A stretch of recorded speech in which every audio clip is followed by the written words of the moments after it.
Well, hello there, everybody, and welcome. Happy Sunday to a brand new edition of On to the Next One. I bet you're thinking to yourself, what are these guys doing here? No UFC card this weekend. What are they possibly matchmaking for? What is going on here? Well, a few times a year, we like to pop on here on off UFC weeks and just chit-chat with all of you. This is a special Ask Us Anything edition of the program. I am Mike Heck, and as you can see, the gentleman to my right, the co-host, the co-matchmaker, the Prince of Positivity, my best friend, and what is that, a Celtic football club shirt? Number one Celtic fan in the world, baby. In Canada. Well, probably not even that. Not the real Celtics. Not the NBA the only world Celtics, champions. The only Celtics that matter. That's just not true. It's just not true. It is true. That's a whole other show, Mike. That's a whole other show. One day we will have a reckoning. One day we will have a reckoning.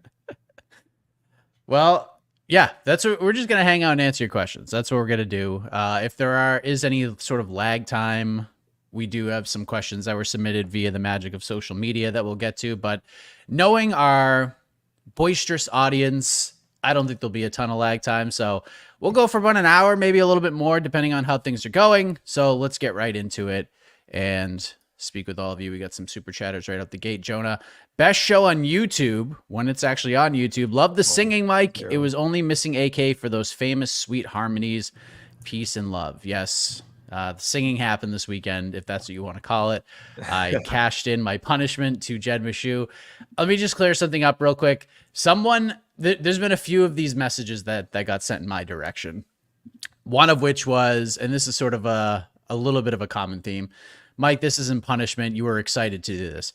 Let me assure you, I was not excited to do that at all. I was dreading it the entire day. I was trying to figure out ways to not do it. But it ended up happening, and luckily, I'm just one of those people that once a microphone gets in my hand, all the nerves go away, and I'm a showman more than anything. So if you guys missed it, it's all over social media, and It's a thing that happened, and hopefully a thing that never happens again. You got off easy from the wheel, though. I think I did. I did. You did show the draw, and you did have some transparency. You showed the draw. There was some Whitney Houston on there. I think I Have Nothing, which is one of her hardest songs. I mean, all her songs are incredibly difficult to sing. I actually think that's one of the hardest. I don't know if people talk about how crazy that song is. I think what else on there? Probably like Adele. Was there Adele on there? No Adele. A lot of power. Beyonce's Love on Top was one I was like, oh my God, because that thing just gets higher and higher. There's a Mariah Carey song, Vision of Love, that I never heard of. So I figured that would be very difficult to sing. There's some Bieber, like old Bieber on there. Yeah, I think the wheel gave me a little bit of a break. I think so, being honest. I think it was Baby. Wasn't the Bieber song Baby? That would have been an easy one to do. That would have been a fun one to do. But you would have had to do the ludicrous rap too, though, I think. Yes. Okay. People are asking, what did you do? Oh, yeah. If you guys haven't seen the clip, he did I Want It That Way by the Backstreet Boys. So make sure, again, check that out on his IG, his Twitter. It's out there, guys. It's on the internet forever. A lot of people watched it. It's, yeah, that happened. Kenny, good morning. Duncan, Mike, and Prince AK. Other than Max versus Ilya, what are your top 3 announced fights you're looking forward to the most? That's a great question. What do you got? Let me go non-UFC for one. I am extremely curious about. I just want to see Francis come back. I don't know if that's going to be like an amazing fight, but I am interested in Francis versus Renan Ferreira. That's happening at the PFL Super. What's it called? PFL Super Fight Pay-Per-View Battle of the Giants. Bring It On / brought to you by Riyadh Season, something like that. I don't even know. It's such the marketing of this event is. I don't want to say it's terrible because they are having a trailer come out soon, which is nice. I think a full trailer. I think they did the teaser. So I think they're doing okay with promoting it. But yeah, just great to see Francis back in MMA where he belongs. Boxing was fun. If he wants to box again in the future, have at it. But he's a top 5 heavyweight in MMA. And I think he needs to show it again. And on the other hand, there's also the chance for chaos with Renan knocking him out. So fun. PFL, I think, has one of the biggest fights coming up. I'm super excited for. I'm trying to think of all the title fights. Pereira Roundtree. Yeah. Pennington Pena. Yep. Number one by far. Shouldn't even count. Ilya Max. I mean, Hamza Chimaev versus Robert Whittaker has to be on that list, but I know there's a little bit of hesitancy. Not assuming that fight's gonna happen, so I can't get excited for it. No, of all the title fights, I like Pineda and Roundtree because I really think like people are counting Roundtree out way too much. So I am intrigued. I actually think his style is a problem for Alex Pineda. I know Alex Pereira's got the death touch. I know everyone's thinking I'm crazy. He's going to smoke Khalil because it's a stand-up fight for sure. No one beats Pineda in a stand-up fight. But I think, again, if you watch Roundtree, I know, and I'm probably buying into the glory killer thing too much, but you watch how he dealt with other high-level kickboxers. Like, he's really good at it. He kind of just has a style for it. And he has plenty of power himself. If you don't think he can knock out Alex Pineda, I think you're fooling yourself. So that, to me, of the title fights, is the one I'm most excited about. And we're not getting Nate Landwehr, right, Mike? Nate Landwehr is apparently not fighting in the next few months. He's not fighting when the UFC said he was fighting. Said he was fighting Austin Hubbard in a lightweight fight. Yeah. Not happening. Alexander Hernandez fighting Austin Hubbard. Disappointing, man. Disappointing. Because obviously any fight with Nate Landwehr would be on there. I will go... because I want to go non-title. Because you could just go one of the other title fights. I don't know, Mike. Give me what you got. Let me have a second to come up with my third. I mean, it's Hamza Whittaker for sure. I feel pretty good the fight's gonna happen. Oh gosh, why do you say these things? I know Whittaker's saying it's a 5-rounder. I've yet to confirm that with anybody else at this point, so we'll see if that is actually the case. I kind of hope it is a 5-rounder because I think that increases Whittaker's chances a little bit. I'm gonna say it: John Jones versus Stipe. Not because I care about the fight. It's because I want it to be over so badly. I just want it to be over so we can move on with our lives. And this one's not on the books, but I feel like there's a very good chance that it could be. God, I don't know. It's either Bilal or Shafkat or Islam Arman because we're going to get one of those two. If we get both, it's Islam Arman ahead of Bilal Shafkat because I just have to see that fight again. But I kind of have a feeling Bilal Shafkat happens in December, and I have no insider information to this whatsoever. And then maybe we get Islam Arman in January or something. So I'll say Bilal Shafkat. Man, I don't want to say it's not official. I don't want to say John Jones and Stipe. I'm not. I don't know. I just want it done. I know. We need to move on with our lives. This heavyweight division, we just need to move on from John altogether because he's back saying he's going to retire and more than likely. And at this point, I'm fine with it. I'll go, and this is kind of going against what I just said about I don't know if Khamzat's going to enter. I'll go with Tatiana Suarez and Fiona Jandiroba, which essentially I'm crossing my fingers in the same way that Tatiana makes it. But maybe this is the day she finally gets in there, earns her title shot, and we get to see Tatiana and Zhang Weili in first half of 2025, excuse me.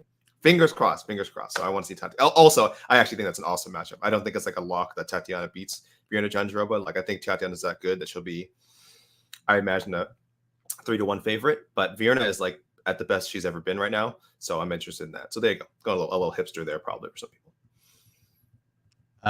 Beastman, John Anik rightly mentioned about wanting Sphere again, but also said that they didn't have the loud crowd like usual, but Catch-22 is ticket prices. How could we ever get a true MMA fan atmosphere in there? You can't.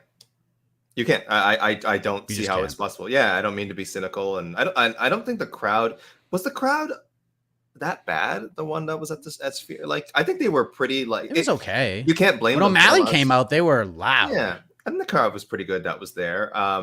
Maybe because it was the first. I guess people are dreading if it happens again, if it becomes an annual thing, will you get less interested crowds, will you get diminishing returns that goes along? Yeah, it's possible. But it's a very expensive venue. Seating is limited, of course, compared to your average arena. So you really can't capture that same thing that you would get when you go overseas or when you go to towns that don't get UFC shows often. Yeah, this is the trade-off with the Sphere is you get this kind of cool spectacle. I think this is one of the reasons Dana said he, aside from the obvious reasons, the cost, he doesn't necessarily want to make Sphere an annual thing. He's not guaranteeing they'll go there every year. He's not guaranteeing they'll go there he didn't say when they plan to go there again. I think he'd love to do other cool themed shows there, but I think there'll be a time and a place for it. And it's for the reason that the questions just suggested, like you can't quite create that fight atmosphere that you want, that big fight atmosphere. So I think they did a really good job with what they had, but it has limitations, and there's no getting past it. They got to do it again. So hopefully they do, and they learn lessons, and maybe the production can be still the same quality, but not as expensive, I guess. But I don't know any other way around it. On a scale from 1 to 10, how much joy do you get each time Shaheen's fantasy team performs poorly? It's a friggin' 20 for me. Yeah. Why are we limiting this to 1 to 10? Can we go up to 100? Yeah, whatever the highest possible number is, that is my answer. It is hilarious. It is, because he had a pretty smart strategy as far as going for, like, I think lesser, not big fights, but fights that he thought will end in finishes, and seeing some of these picks fall flat on their face. Not the fight. I take no joy from the fighters themselves, but knowing that losing. But from seeing Shaheen's get 0 points, every 0 is just delicious. Yeah, the unfortunate thing is my draft is just, I'm going to draft people who just aren't going to fight this year. And that's kind of where I'm at right now. Mike has not actually had anyone fight yet. And we just got a report today from Lesueur that, yes, Alexander Volkov and Ciryl Gane appears to be, we think is going to be pushed back. It's definitely not happening at, what was it for? Not Paris. Was it Paris? No, 308. 308. So that was a 308 fight. Yeah, supposed to be. And apparently there's smoke to that fire. There are reports saying it's going to happen at UFC 310. I'm told, because we haven't like 100% fully confirmed this yet, but obviously the person that I have confirmed this from, at least one side of it, I mean, it's somebody who 1,000,000% knows this. I'm told no guarantees it happens UFC 310. There's the thumbs up. Don't know how that happened, but it did. And so, yeah. So Ciryl Gane may not fight this year. Alessandro Costa may not fight this year. So it's going to be fun. 10 out of 10. Just get there, Alex Pereira. For the love of God, just get there. Please just get there. Do you guys know where UFC is going for pay-per-view in early 2025? No, I do not. Back to Toronto, maybe? Hey, UFC, come back. I'm here. Edmonton. I'm here. Hey, Toronto needs to be served again. What happened to the annual trip to Toronto? Come back here in January. Bring me that Sean Strickland Dricus Duplessis rematch. I'm right here, guys. I'm waiting for it. Nah.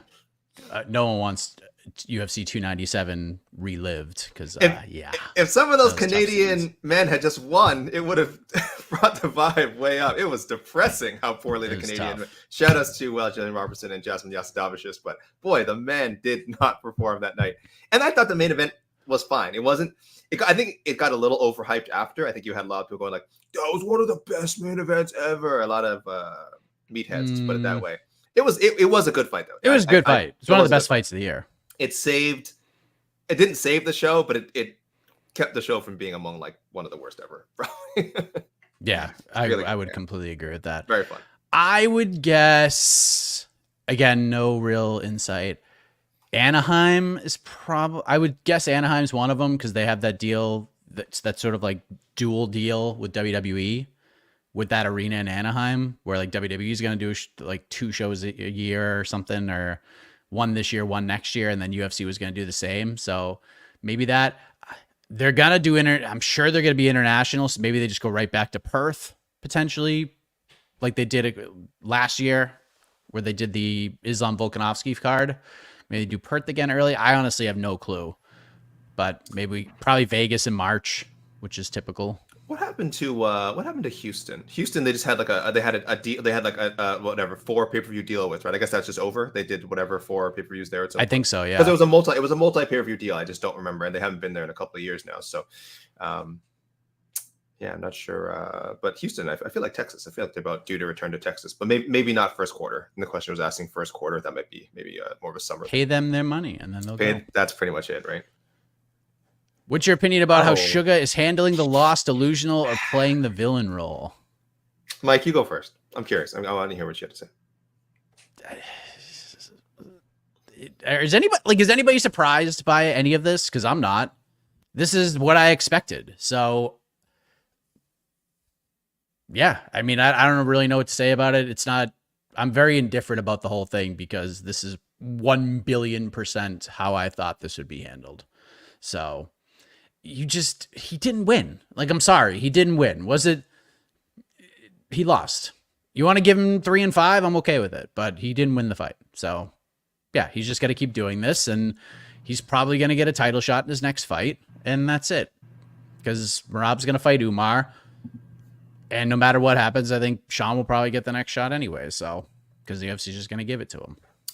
I think people need to realize, like, these social media bits that he does and these tweets and all that are not really for us. They're not for the hardcore fight fan. So we take some responsibility for this with the Conor McGregor comparisons. Not that I think anyone on our staff specifically, or even in the media in general, has pushed it, but other fighters have mentioned it. Chael Sonnen obviously compares them a lot. And Daniel Cormier has done a comparison. Like, there's been comparisons from the UFC itself, obviously trying to push him as a McGregor type star. But something we've talked about a lot is he's very different than McGregor in a lot of ways. Other than having a brash persona, he's not great at press conferences. He does not dominate press conferences. Sorry, guys. Or create memorable press conference moments like McGregor did. That is I don't know. People tell me in the chat, what is your most memorable quote, Sean O'Malley quote from a press conference? I don't think he has one, right? There's no who to F is that guy. There's no grabbing Jose Aldo's belt. Like, he didn't do any of that stuff. He's not great at press conferences. He's not like terrible, but he's just like average. He's an average press conference guy. I saw people saying, why doesn't he show up to the post-fight interview? Again, he's not like an elite post-fight interview guy either, even when he wins. Give me your best Sean O'Malley post-fight win quote. He doesn't have that many. He's not special in that regard as Conor was. And he doesn't step up. Well, no, I'm sorry. He has stepped up to the plate many times on fight night, but this was the biggest test. This was his, I'm trying to think an equivalent. This is not like his Jose Aldo. I think Aljo was almost like his Jose Aldo moment. This would have been, this was like his Eddie Alvarez moment, maybe, right? He needed to win this fight to take another step up in fame. Didn't make it. That's fine. Merab's a very tough opponent. So if we're, whatever McGregor comparisons there are, it's broad and probably inaccurate. So yes, to the social media stuff, to sort of answer the question, I don't have a problem with it. Again, it's not for me. It's not for me. I do find it silly, him saying he's undefeated. I do find this gets, not entertaining, but they're not for me, guys. He has a whole other audience of sort of more younger MMA fans, maybe newer MMA fans, and fans who see things in a different way. So if Mike and I were to go in on him and say like, oh, this is stupid and he shouldn't, like, we're kind of preaching to the choir here. You guys know it's dumb. Like, you guys in the chat, you're an educated sort of MMA fan. You guys know it's dumb, but there's a whole bunch of other people, again, millions, hundreds of thousands of newer MMA fans who don't care about, traditional fight talk, traditional fight building, and they like this goofy stuff. So it's dumb. It's not for us. That's my call on it. Yeah. I don't really know what more to add to it, but it is what it is. This is what he does. And again, this is not a surprise at all. So, hey, Mike, I was just wondering what happened to Heck of a Morning. Really miss it. Love you guys. Happy birthday, AK. I don't know. We just don't have the bodies right now. Like, if I'm on the clock, I can't write stories and do Heck of a Morning at the same time. You know what I mean? It's just impossible to do. Yeah. So we're kind of at the point right now where we're trying to figure all this out, trying to body up a little bit, and then we can kind of see what we can do. But yeah, there'll be things coming. We'll do a lot more of the reaction stuff that you guys like. In the meantime, there is discussions about swing rounds becoming a more regular thing, but we got to replace some folks first. So a lot of people are wearing multiple hats right now, and that's just where we're at right now. Yeah, so there's no rebuild happen. There's no morning report either anymore, guys. You may have noticed we still have a morning post, but it's not the same format of that big breakdown, social media breakdown. So shout out to Drake Riggs for holding it down for a while. Jed Meshew obviously held it down for a long time. I peeked in every little now and then, but as Mike said, we've had some personnel changes. Of course, Shaheen going on to Uncharted. Best of luck to him. Steven, who was fantastic, just was a victim of the numbers game earlier this year, and we haven't really had body step in, unfortunately. So we're working on it, guys. A lot of stuff happening at MMA Fighting, SB Nation, Vox Media. We're working on it. And again, shout out to Drake Riggs. He's just moving, guys. He's moving on from MMA for now. He's actually has a he's a pretty successful streamer. I think he does streaming on TikTok. So guys, follow him on TikTok if you're wondering where Drake went. TikTok, I think he said, I want to say Twitch, but I think he said TikTok primarily. And also he's a card trading, right? He does card trading, something like that. Yeah, that's he his buys deal, and right? sells cards. Yeah, and I know there's a huge culture for that. So if you guys into card trading, buying and selling, check out Drake Riggs for sure. But yeah, people move on, people leave, people get let go, unfortunately. We are still here holding it down, and thank you to all you guys who are still tuning in and checking out the website. And we're getting back on track, guys. We're getting back on track. Slow and steady. We'll get there. Do you guys think the UFC will go back to Apex events after the hiatus, or are we officially done? Is there going to be a hiatus? What hiatus? I don't think they're there. They're going back October 12th and 19th, and then they're back there in November. Yeah. What hiatus?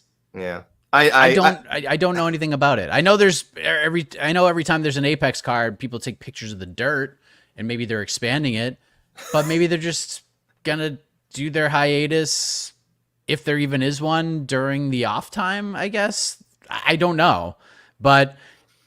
Also, he also is going to first UFC event in Edmonton. Is AK going to be there? AK, are you going to be in Edmonton? I don't know. I doubt it. I will say I doubt it, but I do have to talk to our higher ups and see if maybe I'll be out there, because I love Edmonton. I was there for, what was it, Chris Cyborg, Felicia Spencer, Frankie Edgar, and Max Holloway, and it was a great time. Edmonton is fantastic. Love Edmonton. So if I get there, hopefully I'll see you guys there. Yeah. In the Apex, unless their new TV deal is like, we'll pay you a floppity $1 jillion, but no Apex cards, they're going to keep going. Why wouldn't they? They'd be insane not to. Like, people are still going to watch it. It's bad cards. There's just no feeling or emotion when watching these events at all. It's just brutal. But they save and make so much more money when they're at the Apex. So my guess is they don't go anywhere, especially with the new TV deal. If they're still pumping out 40 plus cards a year, they're going to the damn Apex. It's happening. It's staying.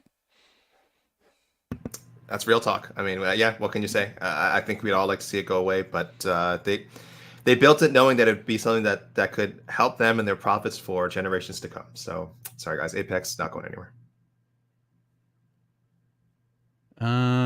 What else we doing here? What else we got?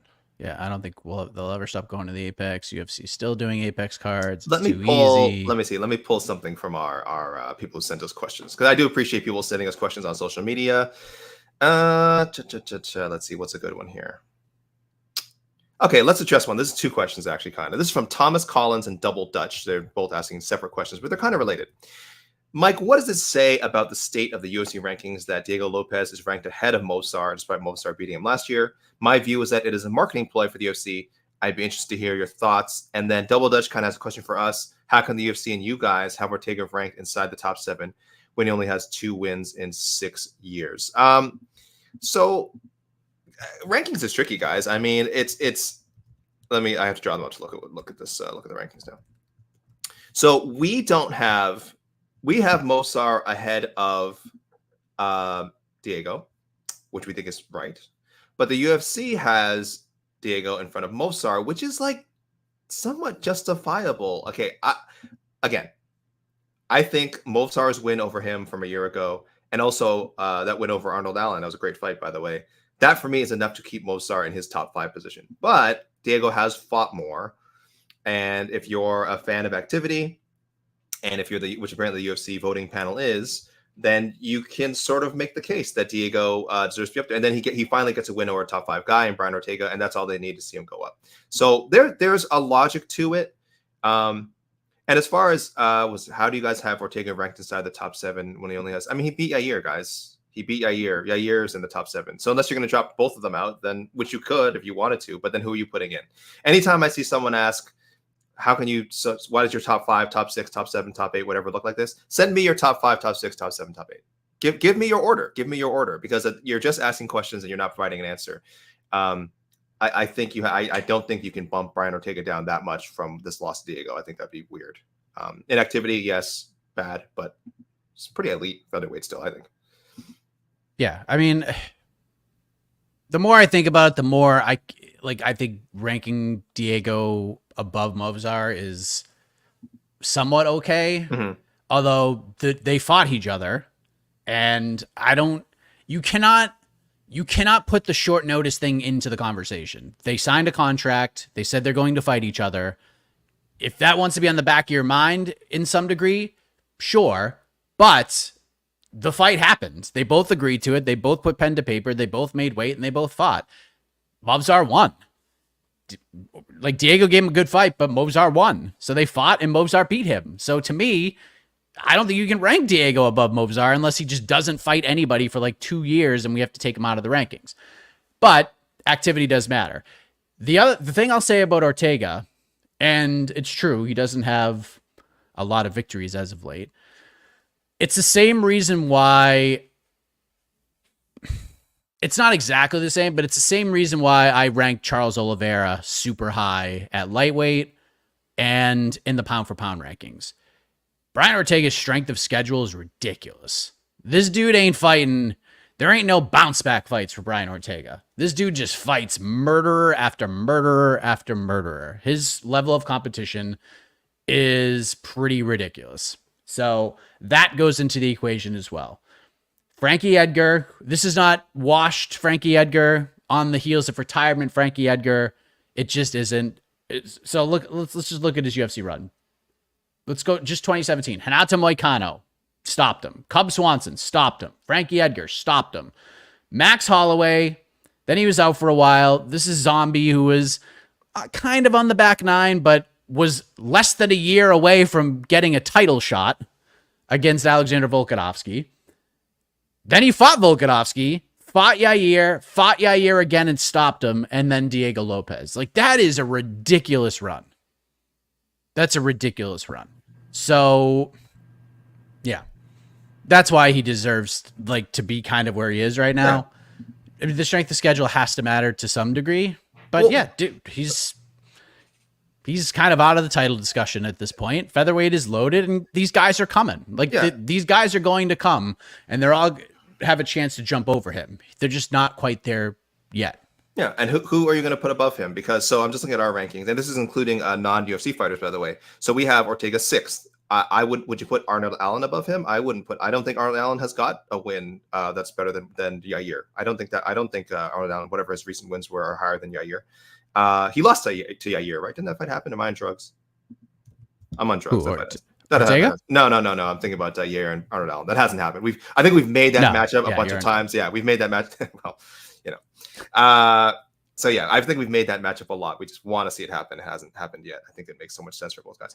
Would you put Patricio Pitbull above Brian Ortega? I wouldn't. Josh Emmett. I'm just looking at our list going down. Josh Emmett, Aljo. I don't think Aljo's higher than Brian Ortega. So no. Really, who are you putting in the top 7 or top 6 above him? I don't understand. Calvin Kattar, Giga, Danny Gay. Like, why? So, you know, I don't know. I'm getting defensive, but I take the rankings very seriously, Mike. I take the rankings very seriously. True. Okay. Who do you guys think?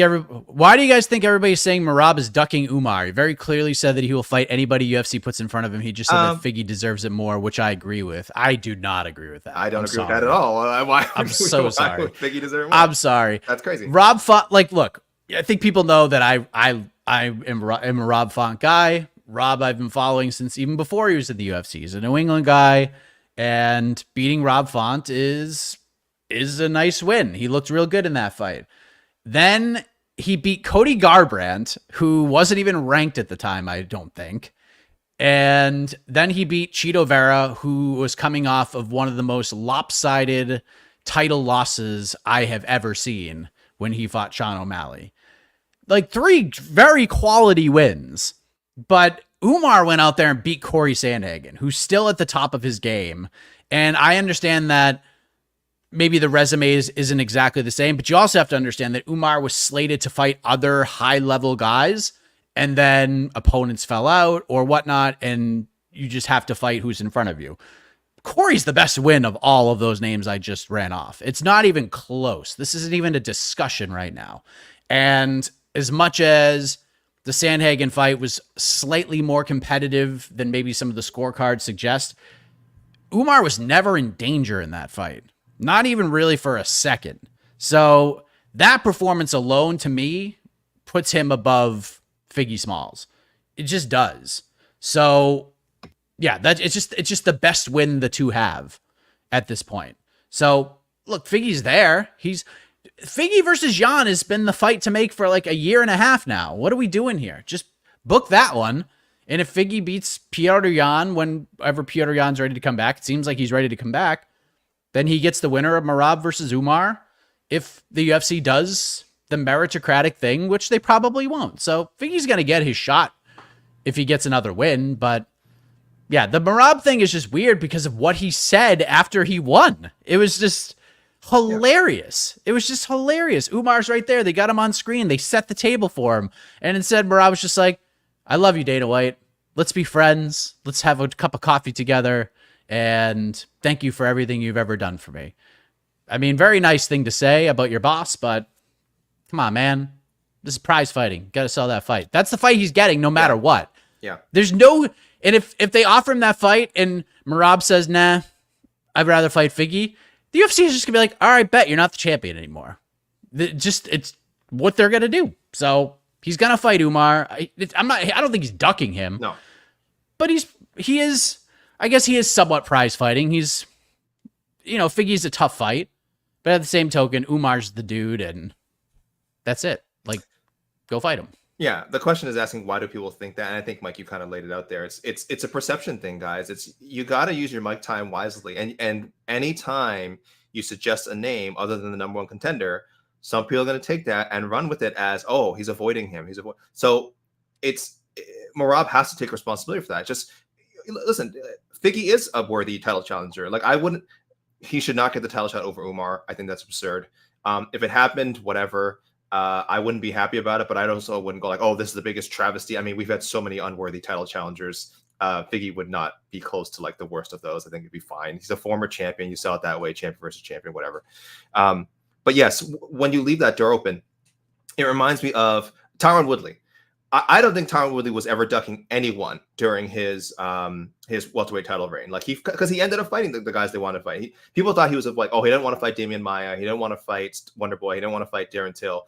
And he did a really bad job of hyping up those fights. I think that's one of the problems people have with T Wood's title reign is he was always talking about someone else. So it created the perception that he was ducking because he would go like, I want to fight Nick Diaz. I want to fight George St. Pierre. And obviously it didn't mean, in my mind, it didn't mean he was scared of Wonder Boy or Darren Till or any of those guys, but it left the door open. It created a perception that he was ducking. It's a duck. So it might not be fair, but if you're a fighter, you have to be aware of how you are allowing your narrative to be shaped by people when you put these quotes out there. When you're Merab and you say something like, oh, I know Umar's out there, but Davison Figueiredo would be a great opponent, wouldn't he? Guess what? People are going to take that and interpret it in a certain way. I don't think it's ducking. Mike, you don't think it's ducking. But the fact that it's even a conversation is kind of his fault. Super chat from Sleeto. Will heck of a morning ever return to having withdrawals? We already kind of touched on this. Yeah, sorry, Sleeto. Sleeto, check out the replay. We did kind of get in depth about it. But, TBD. TBD. We just don't have the bodies, man. Like I can't run and I can't be on like the editorial side of things and do heck of a morning at the same time. It's absolutely impossible. Cannot be done. So we're figuring it out. Once we body up, we'll go from there. Let's do this one. Rank these overused phrases in order of most annoying. I came into this fight injured. I dared to be great. Give me the 50 G's. Fraud checked. I want to fight Conor next. Fraud checked is number one, without a doubt. That's number one for me. That annoys the shit out of me. To come out and say that Sean Brady was fraud checked by Bilal Muhammad, who is the champion of the world, is ridiculous. It's such a ridiculous statement. This is fist fighting. This is mixed martial arts. Unless you are Khabib Nurmagomedov or John Jones, you're going to lose. It's just the way it works. Everybody is going to lose in this sport. Even Diego Lopez has lost.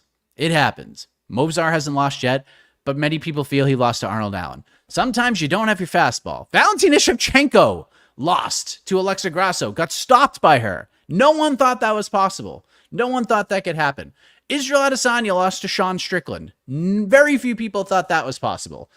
You cannot. I think fraud checked is just the most annoying term of all, because this is a sport that is just so unpredictable.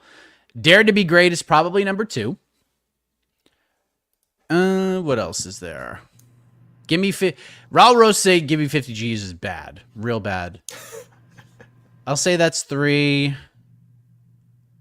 The Conor thing is 4, and I came into this fight injured is 5, because I just feel like that's the easiest thing to say. Conor would have been higher like 3 years ago. That would have been like number 1. 100%. 3 years ago would have been number 1. That was Conor would have been 5 if Joaquin Buckley didn't do it this year, and that's why it gets bumped up an entire spot to number 4. It's still that's still the worst thing I've heard all year. So good. So good. Mike, can I see them again? Can I see the options again? Yes. Yeah, fraud check. So it's interesting though, because some of these are fighter phrases and some of these are phrases like used by fans, right? Like fighters. Yeah. I don't hear a lot of fighters say fraud check. I mean, why would you? You're just diminishing your own win. So you don't really say that. I dare to be great. I feel like this is a specific shot at Michael Chandler. So how dare all of you? This is Jamal Hill. Jamal Hill Spencer. Yeah, I came into this fight injured. It's not bad, I don't think. I agree. I'll put actually give me the 50 G's in number 1 right now. I think that's bad. Maybe I'm reeling from Raul Rosas Jr.'s brutal give me that bonus thing, but guys, it's just not good. It's not good. I wish the UFC, I know they don't like to control people saying on the microphone. I really wish they would just do a little backstage note like, hey guys on the mic, don't ask for the 50 G's. Don't ask for the bonus. It's a bad look for you guys. It's a bad look for us. It's not good for anyone. So I find that so bad. And it's so out of the fighter's control.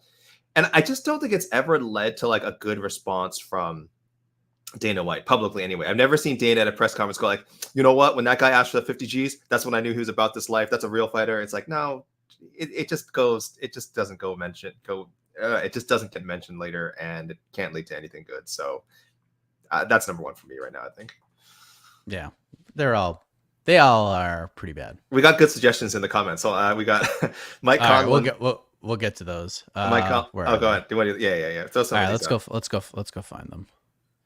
Gotta scroll all the way down here. We got Lazy Bed. We got Mike Conlon. Anything can happen in a fight. True. We're gonna find out Saturday night. Yes. Yeah. Kills us. Guys, when we're writing weigh-in post headlines and we're trying to like, I trust the matchmakers. We're horrible. I'll take whoever the UFC gives me. Oh god, that combo. That's a 1-2 combo of mediocrity. Of just like, do you not care? You know. Yeah. Tough. There's just some real bad ones. There we go. I was looking for this one. Give me your way too early prediction on the next UFC TV rights deal. What networks will be involved? Mike, go ahead. I gotta remember what the WWE deal was.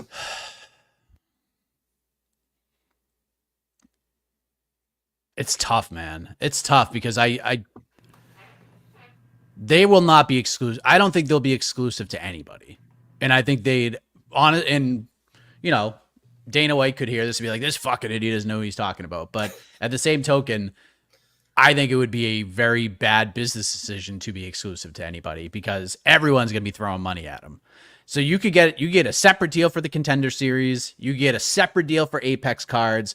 You get a separate deal for pay-per-views, and you get a separate deal for fight night events on the road. And you could maximize profit in all of those things. I'll say Netflix is probably going to be involved in some way, shape, or form. I think they will stay at ESPN a little bit. I think Contender Series will stay on like ESPN Plus or something of that nature. Again, I have no knowledge about this whatsoever, but I think ESPN and the UFC helped each other so much that I don't. And Dana seems like a pretty loyal guy to, however you feel about the man, and to all of his faults, he seems like a pretty loyal guy. And if you've been in a good sort of relationship with him and you've treated him well and he feels like you've treated him well, then he's willing to go to bat for you. So I do feel like ESPN will be involved in this in some way at a much more limited capacity. I think Netflix, ESPN are probably 2 of them, if not all of them. But I'll say Netflix will be like the major player. All rights combined, like we said, let's say there's a little Netflix involved. Let's say there's a little, ESPN Plus sprinkled in there. Let's say there's another third network involved. Mike, will the deal surpass $1 billion? Oh God, yeah. Yeah, easy, clear. I think so. What was So I'm looking at WWE was Netflix 10 years. This was 10 years, 5 billion. 5 billion over 10 years. How much was the ESPN deal? Oh, it wasn't $1 billion, I don't think. Yes, it was. 5 was. years, 5-year, 1.5 billion. Wow. For just the ESPN deal. That was the original deal. Shortly after the original deal was signed, the contract was extended for 2 years and pay-per-view broadcasts were added. Man, that Apex is worth every penny. I'll tell you right now. Yeah, dude. This is going to be, I mean, multi-billion dollars. Multi-billion dollars. More, not more than WWE.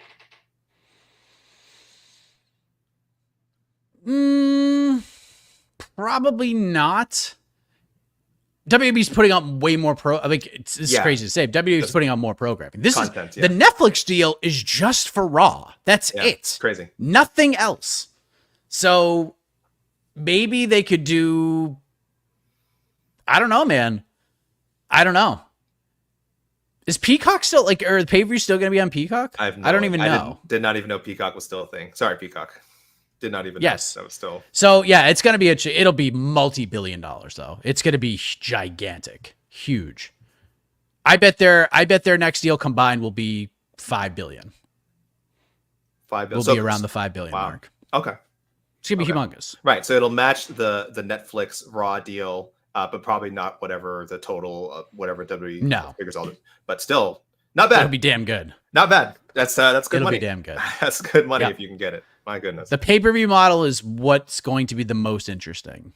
Are they going to keep it on ESPN Plus? Is it still going to be $80 per plus applicable taxes?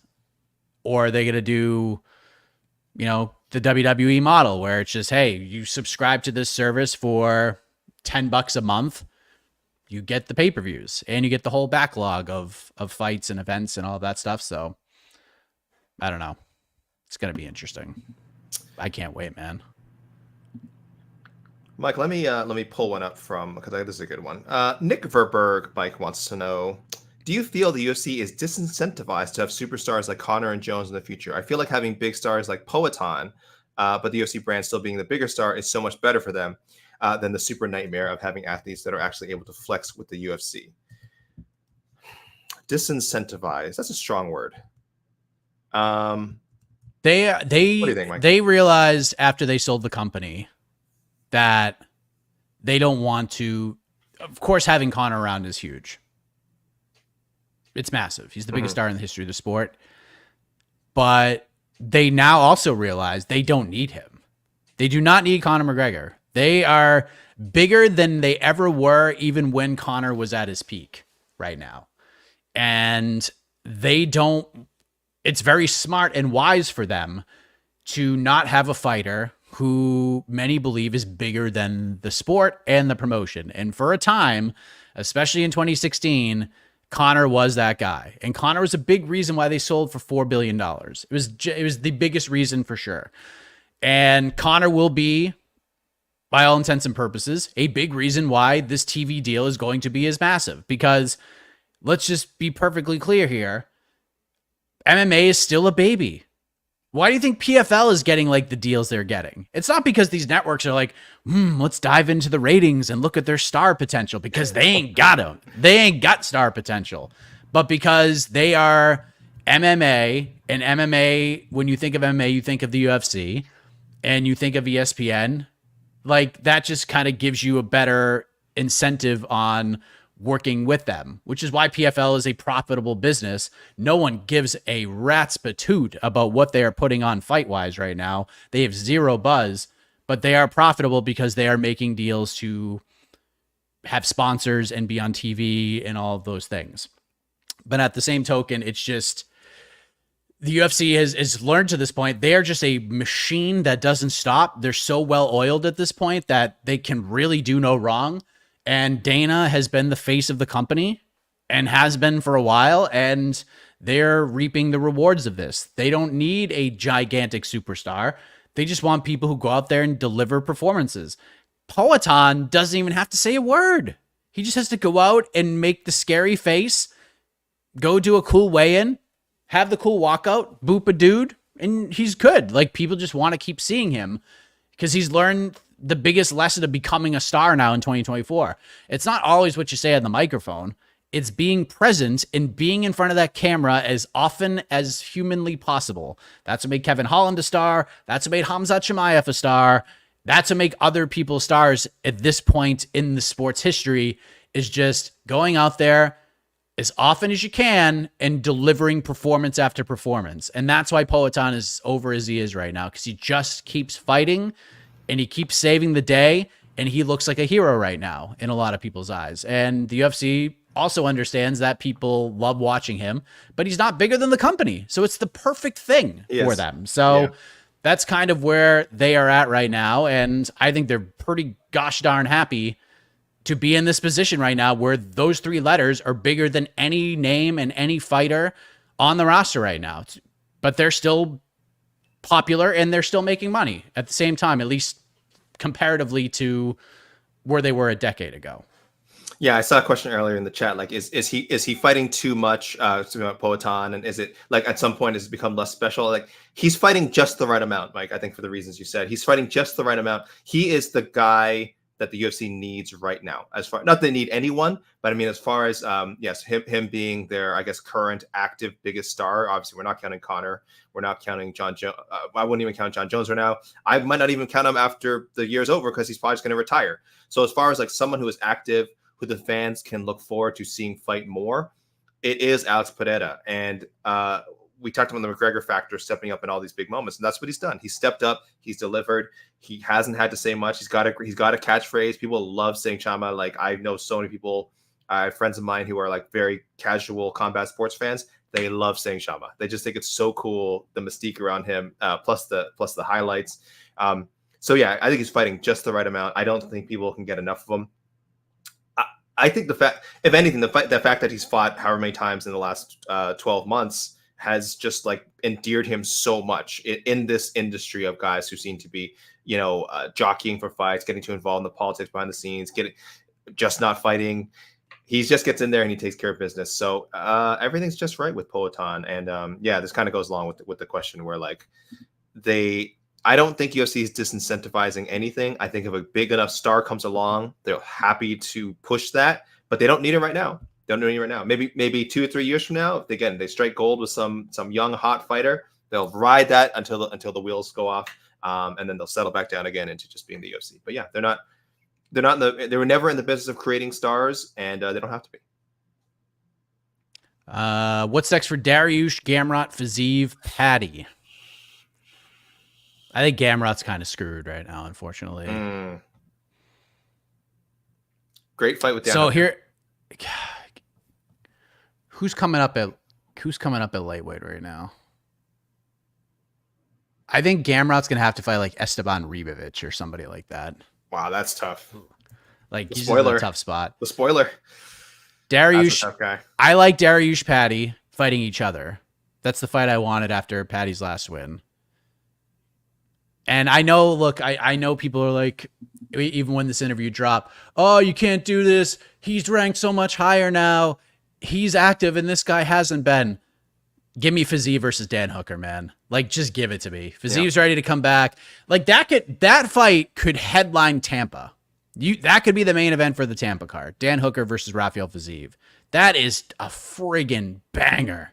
What a great return matchup for Rafael Fiziev. I think it makes sense. And Fiziev even said, like, look, he's higher in the rankings, but of all the names in this division, since I got hurt in the Gamrot fight, Dan Hooker is the only person that has said his name, which means Fiziev likes that and thinks they would put on a fight of the year contender. And I don't think he's wrong. So I think the UFC could see value in that. And Oliveira's booked, and some of these other big names are booked.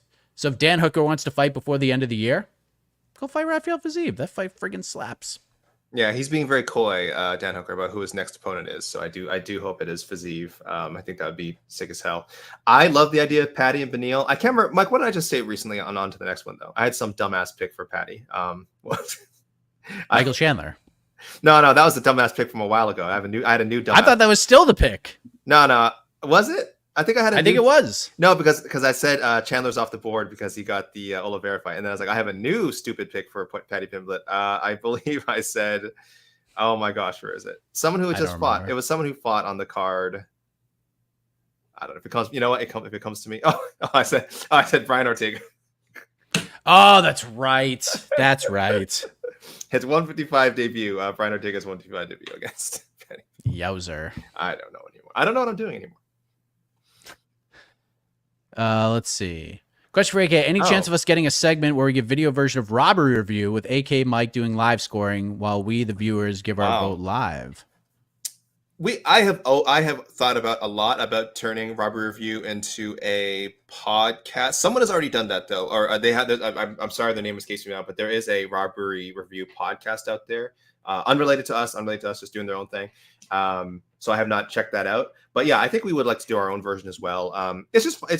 I like writing it up. I think writing it up has its own appeal. If you guys have read my Robbery Reviews, I'm very proud of sort of how I lay everything out and try to be as objective as possible.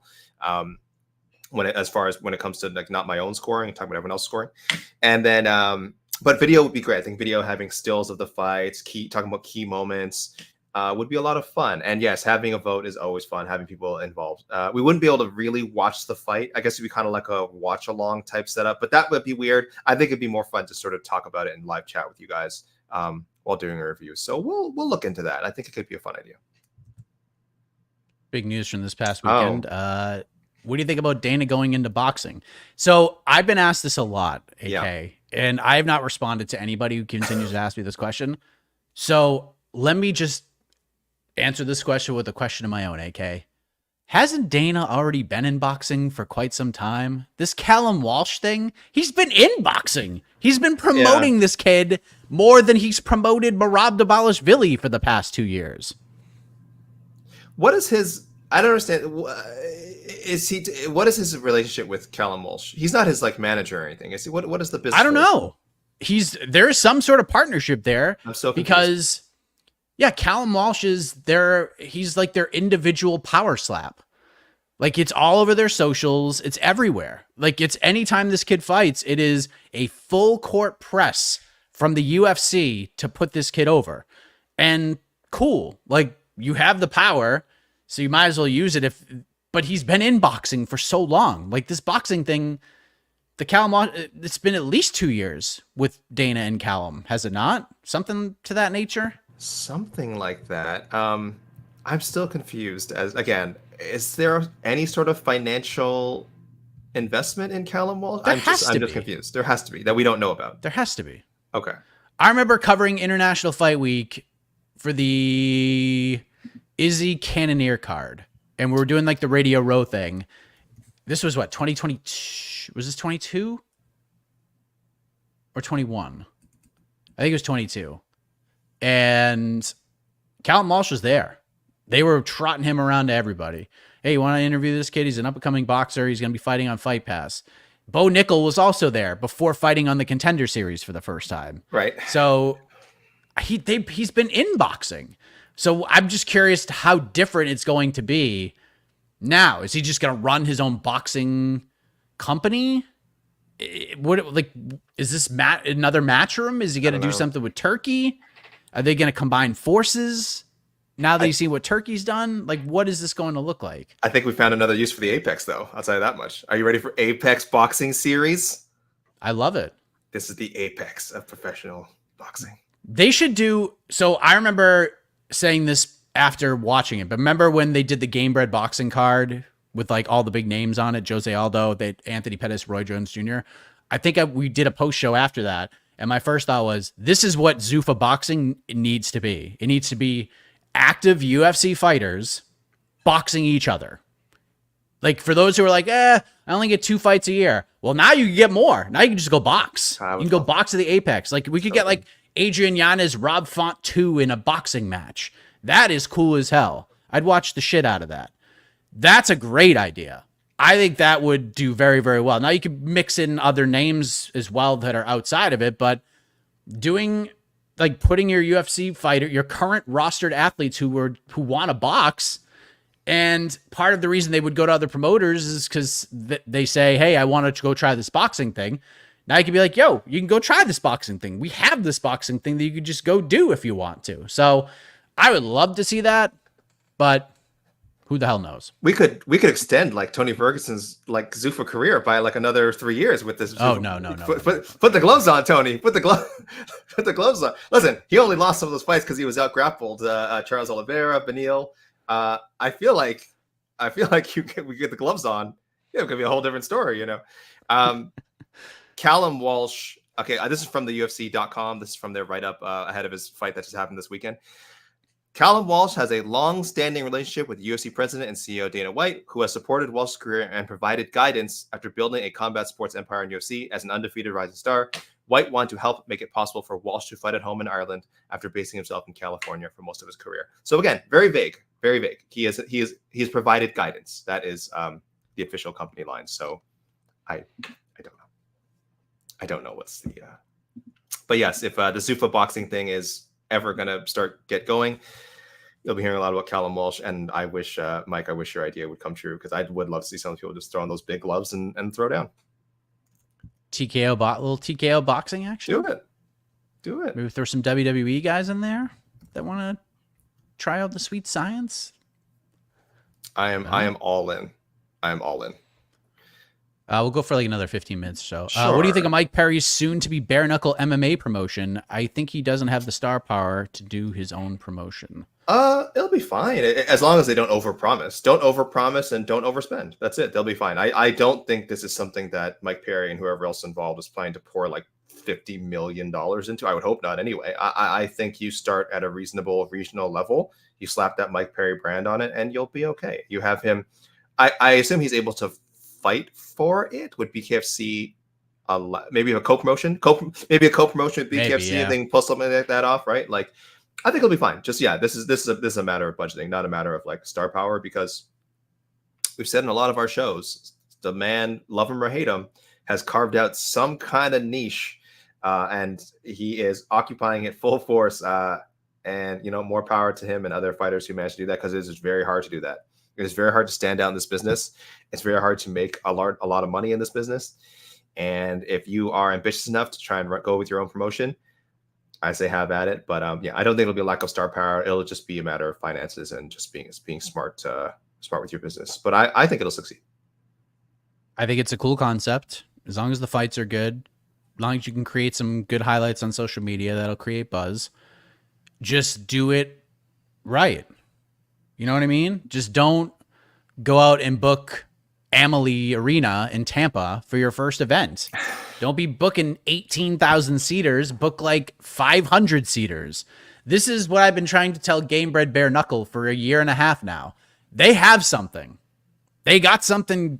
The concept is great.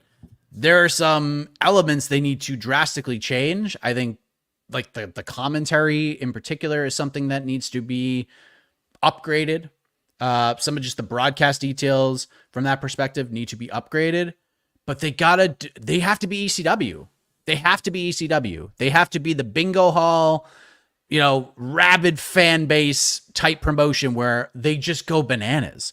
They just want to see like violence all the time, and they're just there for it, as opposed to trying to sell at an NBA arena. You can't do that. Enclosed spaces, small but loud crowds. That's how you get over. And I think that's what Mike Perry needs to do too with this.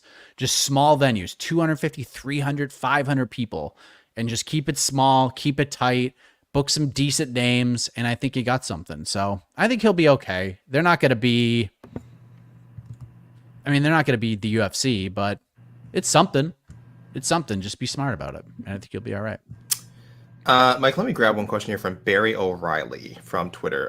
Mike, who are some of the fighters that could benefit from a change in weight class? Is it wrong to say maybe Pantoja has one or two up-and-comers, but has beaten most of the top 10 in the division convincingly, and is probably the most disrespected champ, as he is excellent and doesn't get a lot of buzz? I mean, that's really just the nature of flyweight. I wouldn't include Pantoja on my list of people that I want to see move up yet. I don't think he needs to. They kind of screwed him by releasing Flyweight's Makayev. fun right now. It is. And really, Makayev would have been a very worthy challenger if they hadn't just cut him, because for whatever reason, whether it's his fault or not.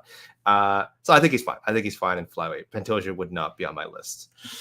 Who needs to change weight classes? I like that Ortega's changing weight classes. I don't think he's going to be like a world title winner at lightweight, but there's fun fights for him there. Like, I think this is a good way just to get bonuses and have fun matchups. I don't know, man. Who should change? A lot of people have made changes recently. I think and I'm so happy that Michel Pereira, I'm so glad he's 185. I think Figgy going up to bantamweight was so smart. Who still needs to? Valentina Shevchenko? Yeah, definitely. Go back to bantamweight, Valentina. Go win who's stopping you up there? I pick her to beat Kayla. I don't care. I know there's a huge my year. I mean, I love the gusto. Listen, I don't know. It's a tough question. Not O'Malley. I think O'Malley will, just because I don't know how many options he's going to have at 135 after a year or so. Well, we'll see when he comes back. He'll have plenty of options, but I know he's young. Maybe Raul Rosas Jr. needs to jump up to featherweight right now. He definitely. Oh, now I don't know. Now I think he will in the future, but now he's a big bantamweight. He is. He's a big dude. He's only going to get bigger. According to him, he's only going to fight till he's 25, so you might as well go make a run now. The path to the featherweight belt is still slow, but I think it's more, maybe not. Maybe I'll just not say that. I feel like you can get there quicker at featherweight than you can at bantamweight. I feel like I'm missing some obvious names here. I feel like there's some underachievers who I'm not. What about Usman? Just stay at middleweight? I still think there's good fights for him. He's in this unfortunate position where he rightfully so only wants to get big fights at welterweight, but I don't think he has any issue making the cut. I still think he beats like 90% of these welterweights. Like I would favor him over like Jack Della Maddalena, Ian Machado. Like there's contenders that he can beat. He and his team probably just don't want to have to go through that again, which is totally understandable. But like it's not like he's out of it at welterweight. I would pick him to beat a lot of these guys who are surging up into the top 10. So you know who needs to move? I'll say it right now. Jalen Turner. Yep, that's a good one. I think this lightweight cut is affecting his performance. I can't prove it. I have no like science, statistics, numbers, but he is a huge dude. I just can't see how he's fighting his best at 155 pounds. I think he's one of those guys, when you see him move up to lightweight, he's still going to be bigger than some of those welterweights. Excuse me, I moved it to welterweight. He'll still be bigger than some of those guys. And you're going to be like, oh, wow, it's like an Anthony Johnson thing. How did this guy ever cut to this weight? Why didn't he stop doing the cut sooner? So Jalen Turner, I think by far is my pick. Got to change Jalen. I think he's a really good fighter, has a lot of talent. Could absolutely be a contender at 170. Yeah. I like that. That's probably the correct answer.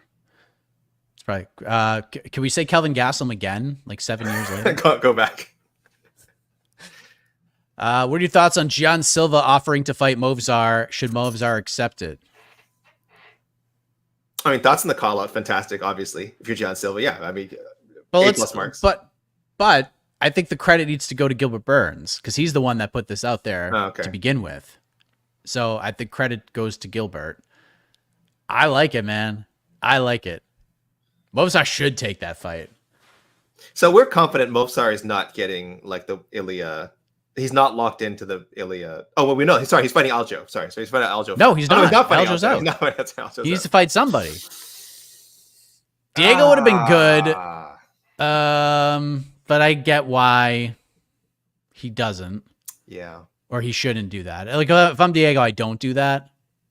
But it would be just a G move if he did.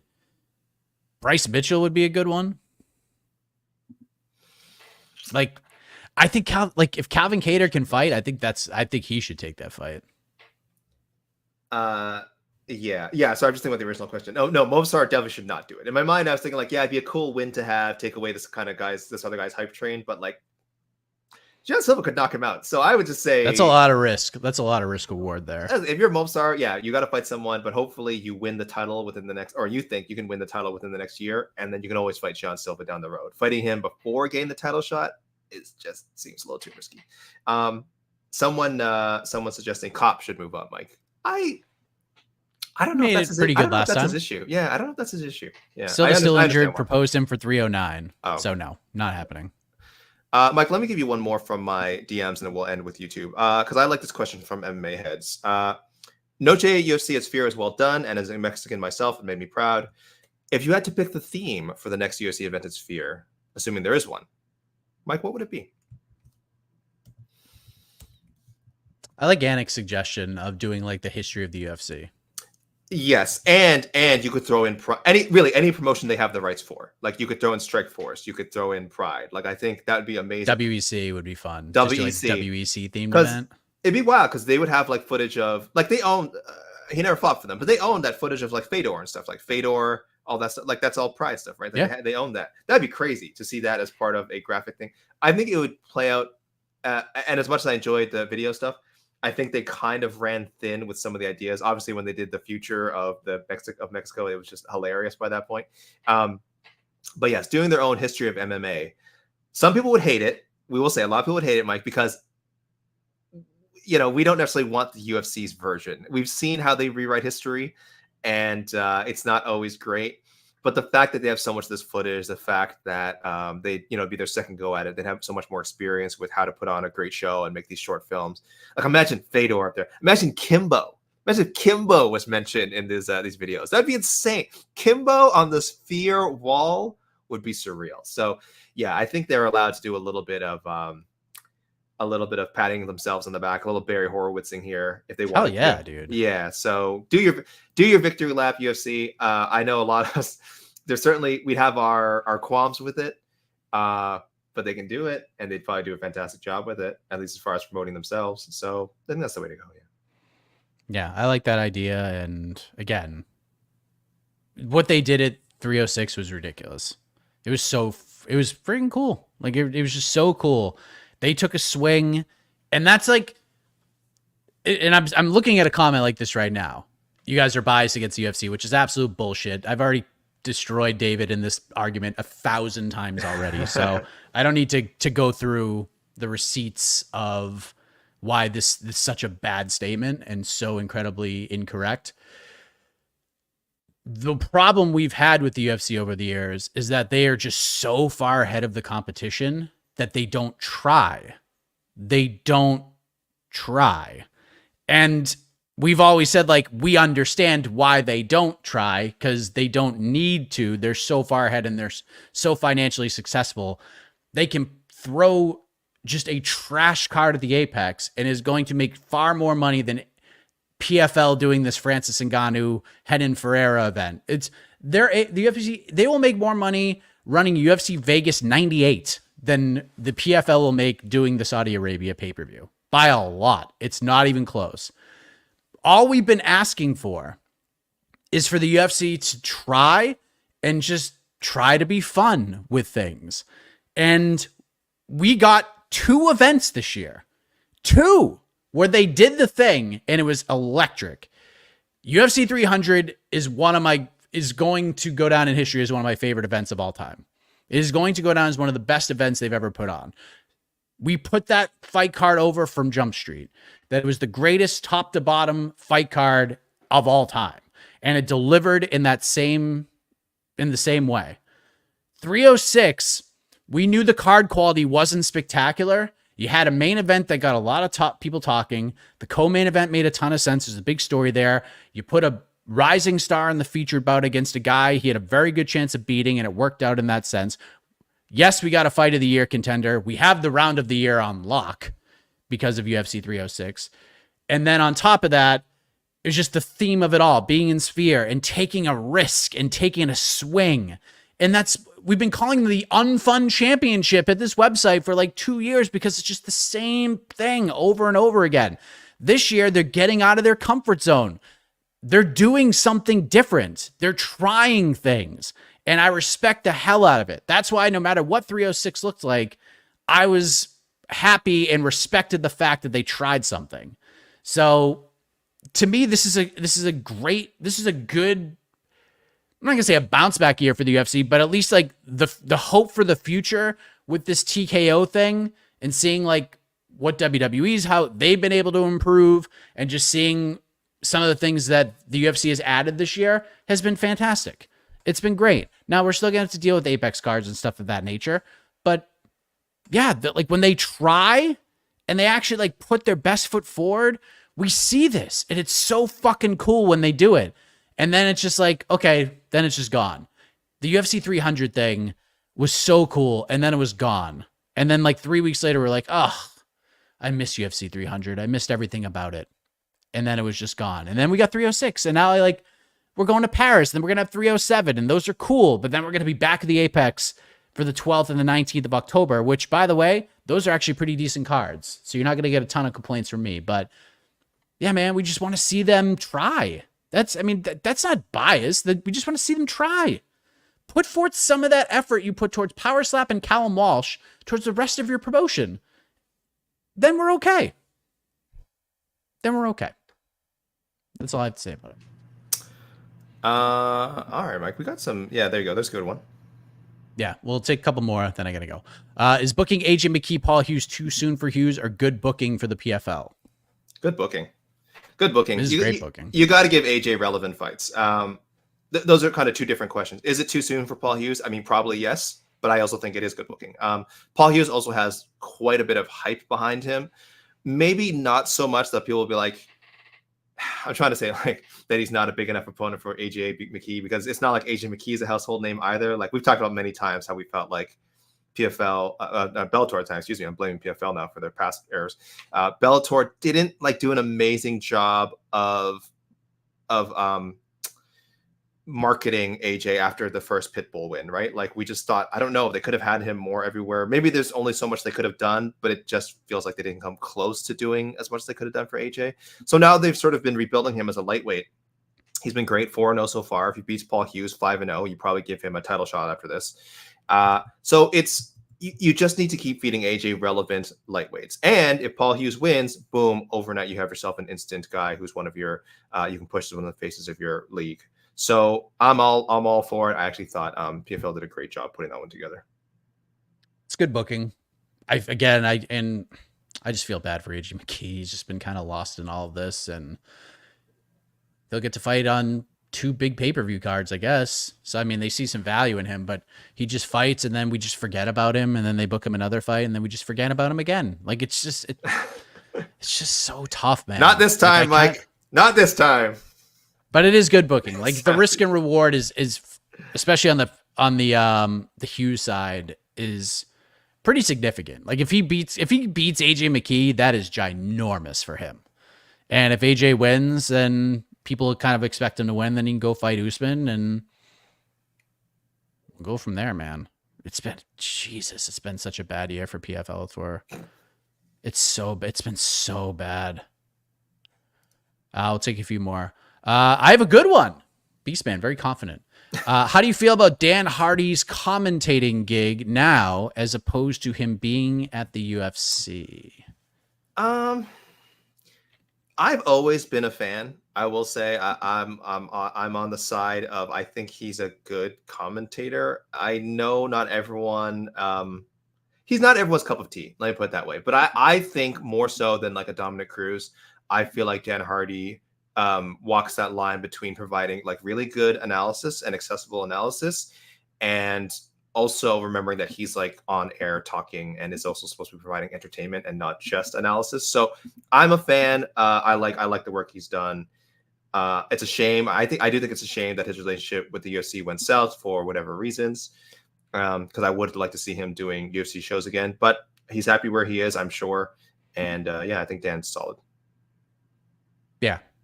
I mean, he's good. The less is more with Dan, honestly. Because they did, like, Bellator used to do the same thing, right? They would put John McCarthy and Josh Thompson on, and those two have grown on me, I will say. I know that's not everybody's opinion, but what makes them more tolerable to the community is when there's less of them. Like, you don't have to go to the desk after every single Bellator fight. You just kind of keep everything in check. And sometimes with Dan Hardy, there's just too much of him. You know what I mean?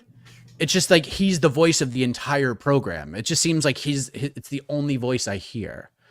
And maybe that's still okay for some people. Just to be like, I like having the mix of stuff.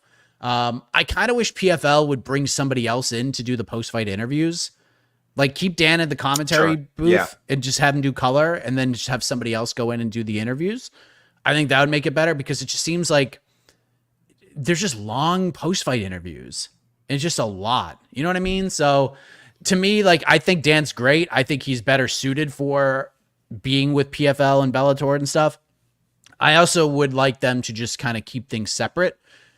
Sean O'Connell should be one or the other. As good as he is, you're the PFL guy or you're the Bellator guy. You can't be both. It just doesn't feel any different. It's just so kind of frustrating where it's just, I'm good. Why is Jimmy Smith not doing play-by-play? Why is he the color guy?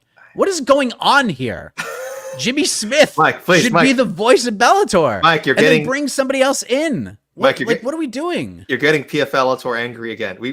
I know. Your therapist has talked to you about this.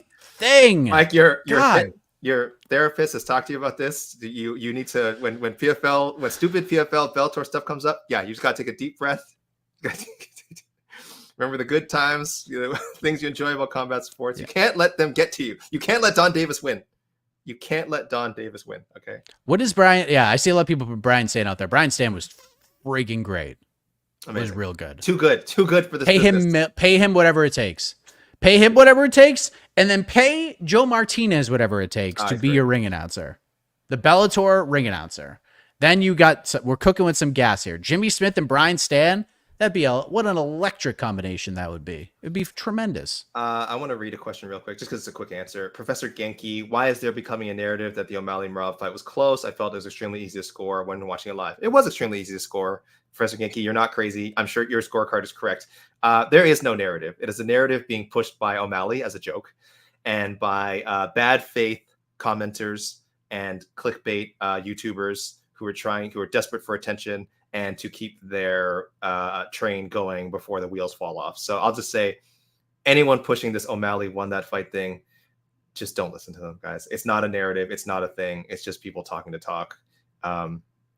It's no. But a fair question to ask, because you're right, Genki. If anyone goes on social media, you can look it up and you'll have people like crowing about it. But those aren't real people. They're not making real arguments. They probably have a blue check mark next to their name. Again, they're just trying to get engagement and attention, which I've just given them. But I'm not naming names, guys. I'm not naming names, but you can take a few guesses what I'm talking about. Yeah. I'm trying to think of a comparison. So this is like the complete opposite of, you remember when Juliana Pena and Amanda Nunes had the rematch and it was just an ass whooping, but then we would go on the post show and be like, man, Juliana Pena really made this interesting. She threw up a couple of submission attempts and they look close. Like, that was a 50-45 that was just on paper. It was an entertaining ass whooping. It was a compelling ass kicking. This one was maybe the scorecards look 48-47, like the fight was actually closer, but at the same token, Merab was not in danger for a set. I mean, well, at the end, the fifth round, and that's it. But still, like, Merab was just gonna scoot around the cage. Like, O'Malley wasn't gonna finish him in that fight. The fight was never really in doubt, even if you scored the third round for Sean. You know what I'm saying? So it's just one of those situations where, yeah, it may have been closer. If you want to, and I've rewatched the fight. If you want to give O'Malley the third, I don't have a problem with that. Sure. I said that on the watch party. Like, You can make a case Sean won that round because nothing happened. Very little happened in that third round. And what did happen was there were battles against the fence, maybe a takedown, but no damage done. And then Sean had a couple of moments where he landed shots. So to me, I think there's a case to be made he won round 3. But yeah, man, it's just a silly narrative. 48-47 Dvalishvili, perfectly acceptable scorecard. 48-47 O'Malley, nope. No, it's a terrible card. It's a terrible card. All right. I think we're going to be done. Oh, Mike, can I do one more? Yes, let's end on this. Rockhead, because Rockhead's been asking a lot of questions. I think this is actually a good one. Why are they making Aspinall as a backup fighter since neither Jones nor Miocic will fight him if there's an injury? That's my question to you, Mike. Do you think either guy, Miocic or Jones, would find a way to would accept Aspinall as an opponent if it came down to it?